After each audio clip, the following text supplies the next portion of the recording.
Hello, hi, and welcome. I am Vikas Kumar Upadhyay. You are welcome on my YouTube channel, Vikas EG Maths. Today, we are going to see the syllabus of class 12. I have divided this syllabus into 4 parts. These 4 parts are: first is algebra, and second part is calculus, third part is vector and 3D, fourth part is probability. Now, all the syllabus all the syllabus are divided into 4 part, that is algebra, calculus, 3D and vector and probability. The major portion of the syllabus of the class 12th is calculus. Calculus is again divided into 4 parts. You can say it: first is differentiation, second is integration, and third is differential equation, and fourth is your miscellaneous. I have divided this into miscellaneous.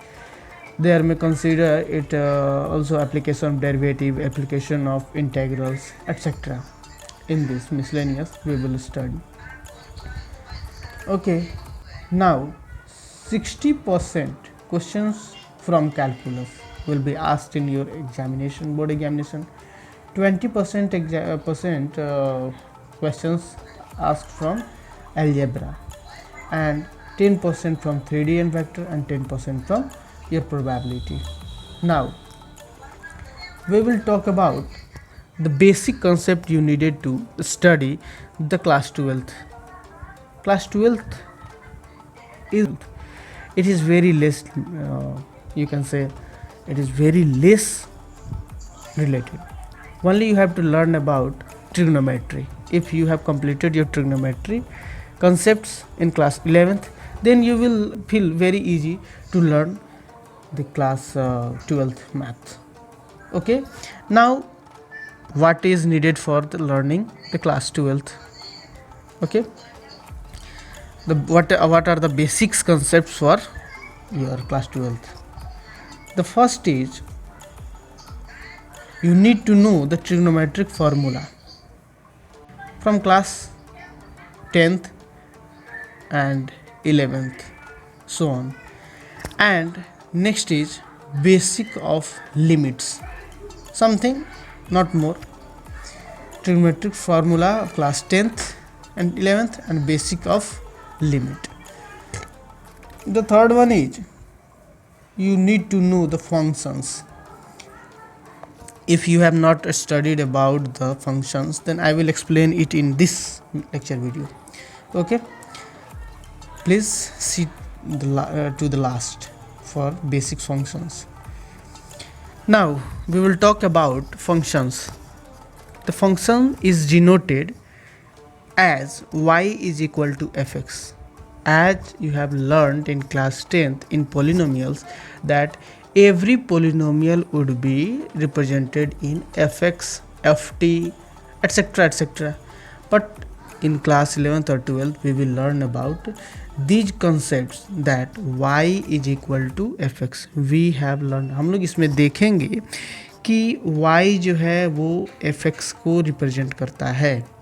यहाँ भी अगर कहीं y लिखा हुआ होगा वहाँ पर हम समझेंगे y क्या है, fx को डिनोट करता है. और fx क्या है, तो ये fx फंक्शन है. तो फंक्शन को फर्दर हम लोग पढ़ेंगे. तो फंक्शन जैसे कि fx इज इक्वल टू हम लोग लिख सकते हैं x square, fx is equal to हम लोग लिख सकते हैं साइन x, और fx इज इक्वल टू यहाँ लिख सकते हैं हम लोग log x. तो इसमें सारे जितने भी वेरिएबल्स हैं आप देख रहे हो कि ये वेरिएबल्स यहाँ पर x में डिनोट कर रहे हैं, ये वेरिएबल्स जो हैं ये भी x में डिनोट कर रहे हैं. यहाँ वेरिएबल्स जो हैं, अगर यहीं ft होता, ft, तो इसको हम t स्क्वायर करते. अगर ये fz होता तो इसे साइन z करते. Okay, and so on. लेकिन यहाँ पे वेरिएबल पे डिपेंड करता है ये. क्या वेरिएबल है और क्या होगा। ओके, नेक्स्ट हम लोग टाइप्स ऑफ फंक्शंस देखेंगे। मैं मेजरली आप लोगों को समझने के लिए ये कर रहा हूँ कि फंक्शंस आप उसमें कंफ्यूजन ना हो, तो आप पहले अच्छे से समझ सकें। इसके लिए कुछ कुछ बेसिक्स फंक्शन में मैं बता दे रहा हूँ, पूरा डिटेल में मैं नहीं जा रहा हूँ। ओके, तो टाइप्स ऑफ फंक्शंस में हम लोग पढ़ेंगे कि इसको मैंने याद करने के लिए आप लोग के लिए एक चीज़ बनाया है, मैनेमेनिक लाइन आई लेट। इसको बढ़िया से याद करें, I late. I late denote करता है फंक्शंस को।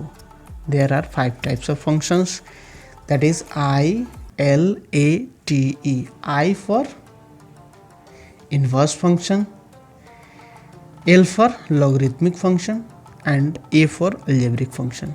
Okay, I let. You need to remember this I let, ILATE, because this ये जो लाइन है काफ़ी हद तक इंटीग्रेशन में भी यूज होगा और हर एक जगह पे मैं इसका यूज करूँगा, इसलिए कृपया कर इसे याद कर लें। डिफरेंशिएशन हो या इंटीग्रेशन हो, मैं इसे यूज करूँगा। Next, as you know, T for trigonometric function, E for exponential function. Now see some examples of these functions.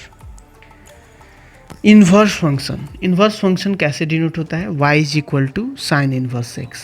तो यहाँ पर आप देख रहे हैं कि ये जो sin inverse x है, यहाँ पर ये इन्वर्स फंक्शन को डिनोट करता है। ये ट्रिग्नोमेट्रिक फंक्शन से कुछ डिफरेंस है, ये बिल्कुल अलग है ट्रिग्नोमेट्रिक फंक्शन से। इन्वर्स फंक्शन क्लास 11th में भी थोड़े से पढ़ने थे और क्लास 12th में तो पढ़ने ही हैं। इन्वर्स फंक्शन अलग होते हैं ट्रिग्नोमेट्रिक फंक्शन से, और इन्वर्स फंक्शन का कतई मतलब ये नहीं होता है कि इसको हम लोग 1/sin x लिख दें, बिल्कुल ये गलत होगा।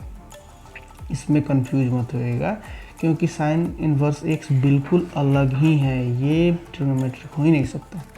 Okay, next, second is your logarithmic function. Logarithmic function को इस तरह से डिनोट करते हैं, y is equal to log x, y is equal to log sine x, y is equal to log x square.